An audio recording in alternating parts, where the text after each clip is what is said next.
গতকালকে একটি বিষয় আমার খুব, আমি আমার বিজিএম ইলেকশন হচ্ছে, আমি হেমায়তপুর থেকে আসতে একটা মেসেজ আমার ফোনে এসে দেখলাম, আমার থানা 2018 সালে হাসিনা আপনাকে বিশ্বাস করে সেদিন মির্জা ফখরুলের মতন সচ্ছল নেতা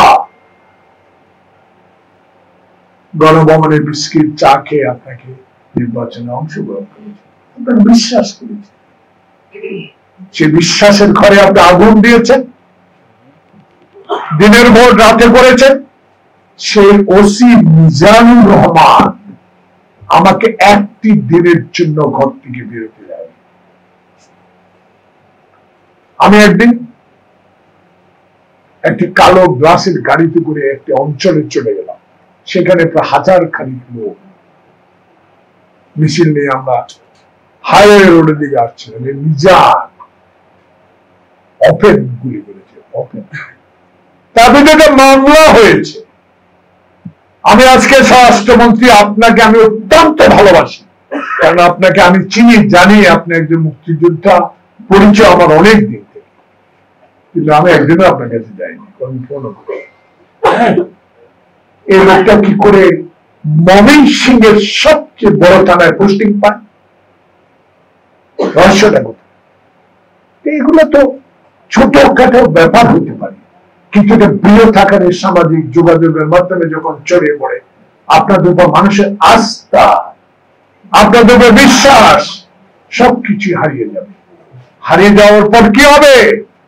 কেউ আমেরিকা চলে যাবে, কেউ লন্ডন চলে যাবে, কেউ পরিবেশের নামে বিদেশ চলে যাবে। যে সকল বন্ধুরা আপনাকে এখন উপদেশ দিয়ে এই নির্বাচন মুখ থেকে বিপথে নিয়ে যাচ্ছে, তারা কেউ থাকবে না। আপনার সুনাম, আপনার অর্জন ক্ষুণ্ণ করে এরা চলে যাবে। এদেরকে নিয়ে আপনি খুবই সচেতন থাকতে হবে। কেউ যদি মায়ের পাঠ করে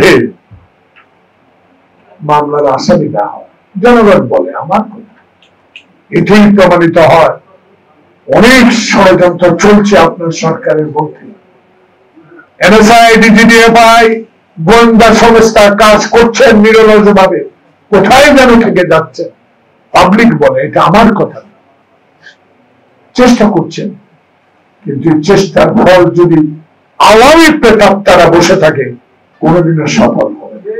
তাই আজকে আমাদের দাবি হল, অনুরোধ, আপনি যেমন সাহস পান, আমরাও আমাদের বিরোধী দলের রাজনৈতিক সকলের নেতারা যারা গুলি, টিয়ার গ্যাস গিয়ে আন্দোলনে ছিলেন, তাদের সাথে যখন আমরা কথা বলি, মির্জা ফখরুলের নেতৃত্বে আমাদের নেতা তারেক রহমান স্কাইপিতে এসে যখন কথা বলে, আমাদেরও শক্তি সাহস বাড়ে।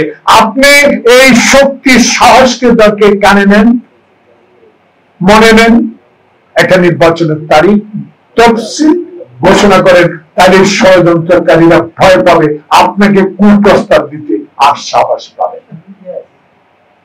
ভয় আপনার নাই, আমরা তো আপনার সাথে আছি, কিন্তু সাথে আর কতদিন থাকবো? আমাদের ধর্ম সচিব বলেছে, ধর্ম সম্পাদন কতদিন থাকবো? যেখানে আইন শৃঙ্খলা নাই, যেখানে দিন আয়ে রোডে ডাকাতি হয়, রাতে ডাকাতি হয়, গাড়ি থামে কি মারে, একটা কি একটা লোহার রড মারে, চাক্কা বসে যায়, সব লুট করে নিয়ে। যে থানার ওসি আছেন তদন্ত 2 জন ওসি, সাব ইন্সপেক্টর 15 জন না 18 জন, আরো বেশি আছে। তারা কি করে?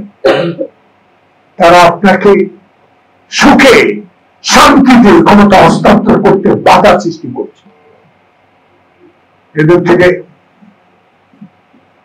রেহাই পেতে হলে গণতান্ত্রিক আন্দোলনে যে সকল দল, স্বাধীনতাকামী যে সকল দল, যুদ্ধের যে সকল দল, আয়নাগরে থাকা নেতা কর্মীদের দলে, লক্ষ লক্ষ মামলার আসামি যে দলে, সেই দল সহ সকল আন্দোলনরত রাজনৈতিক দলের সাথে অনতি বিলম্বে আলোচনা করে একটা নির্বাচনের ম্যাপ ঘোষণা না করলে আপনার বাংলাদেশে আবার কোন পরিস্থিতির উদ্ঘাটন হবে, উদ্ভব হবে, সেই জন্য দায়ী আমরা থাকবো না, থাকবে আপনার সরকার।